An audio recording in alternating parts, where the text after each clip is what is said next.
नमस्कार, मैं हूं आलोक त्रिपाठी और आज हम बात करेंगे भाजपा नेता अपर्णा यादव से।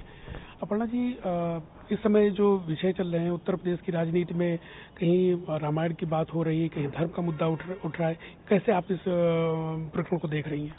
मैं समझती हूँ कि इस प्रकार की जो अभद्र टिप्पणियां करी जा रही हैं रामायण के लिए, रामचरितमानस के लिए, वो पूरे मानव जाति का अपमान है। और इस प्रकार की बात करना ही अपने में बड़ा धूर्तपूर्ण कार्य है। तो मैं समझती हूँ कि उन लोगों को, सभी लोगों को उसके बारे में अध्ययन करना चाहिए, उसके बाद इस पर डिबेट करना चाहिए। ऐसा लगता है कि जैसे ये कोई एक रणनीति बना के ये विषय उठाया गया है, क्योंकि पहले स्वामी प्रसाद मौर्य ने उठाया, फिर पार्टी ने समर्थन उसको दिया, एक डिबेट शुरू कर दी। ये रामचरितमानस पे किसी प्रकार का डिबेट नहीं करना चाहिए। पहले अध्ययन करें उसका, उसके बाद डिबेट करें। दूसरी बात है, कोई भी मुद्दा राजनीतिकरण के लिए चलाया हो, रामचरितमानस का पाठ कर लेंगे तो अपने आप आचरण में उनके शुद्धि हो जाएगी। तीसरी बात, अगर ये चुनावी मुद्दा भी बनाने की कोशिश कर रहे हैं तो राम जी का आशीर्वाद जिस पे होगा, सदन में पार्टी उसी की आएगी जी।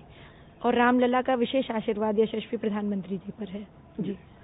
अभी जाति जनगणना का विषय भी समाजवादी पार्टी ने, जो उत्तर प्रदेश में मुख्य विपक्षी पार्टी है, उसने उठाया है। इसको लेके भाजपा तो का साफ कहना है कि इसकी कोई जरूरत नहीं है।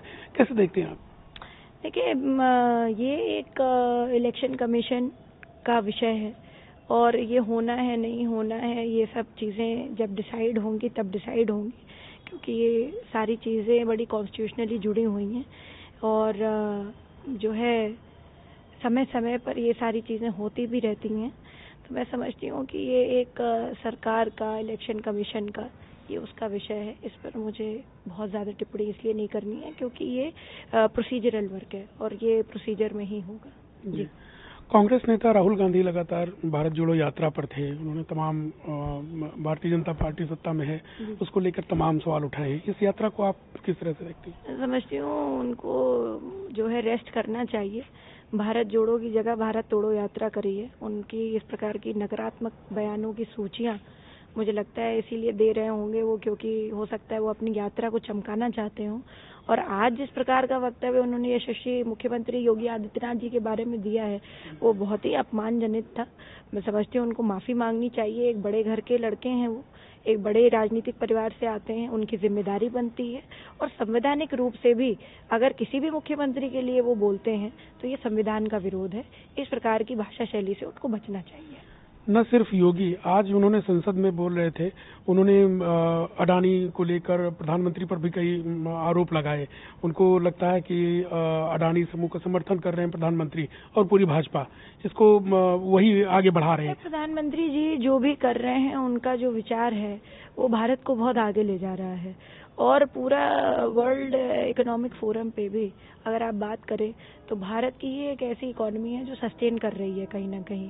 कितनी सारी कोलैप्स हो गई क्योंकि वॉर, कहीं कहीं वॉर चल रही है, कहीं भूकंप आ गए, कहीं कोविड काल से बहुत बड़ी महामारी की वजह से जो है कोलैप्स कर गई इकोनॉमी। उसमें भी हम सस्टेन कर पा रहे हैं, तो ये हमारे प्रधानमंत्री जी की देन है। वी आर हेडबेंट हमारे प्रधानमंत्री जी की वजह से कि we have to make in India. हमारा सब कुछ जो मैन्युफैक्चर हो वो इंडिया में मैन्युफैक्चर हो। मिसाइल से लेकर के, बॉम्ब से लेकर के, हमारी जो मशीनरी है, हमारे जो जहाज़ हैं, वो तक हमारे भारत में बने। तो ये बहुत बड़ा अपने आप में डिफेंस कॉरिडोर का भी एक्सपेंशन है। आयुर्वेद से लेकर के, योग से लेकर के, मेडिसिन को लेकर के, जेनेरिक औषधियों से लेकर के, सभी चीज़ों पे प्रधानमंत्री जी बहुत युद्ध स्तर पर काम कर रहे हैं। और एक दिन में देखिए हम लोग कुछ नहीं बदल सकते। We have to give it time. और टाइम टेकिंग प्रोसीजर है। बहुत सारी चीज़ें चेंज हो गई हैं, कितनी सारी सड़कें बन गई, कितने बड़े बड़े राजमार्ग बन गए इस मोदी जी का जो कार्यकाल रहा है और चल रहा है, उसमें कितने बड़े बड़े डेवलपमेंट हो गए।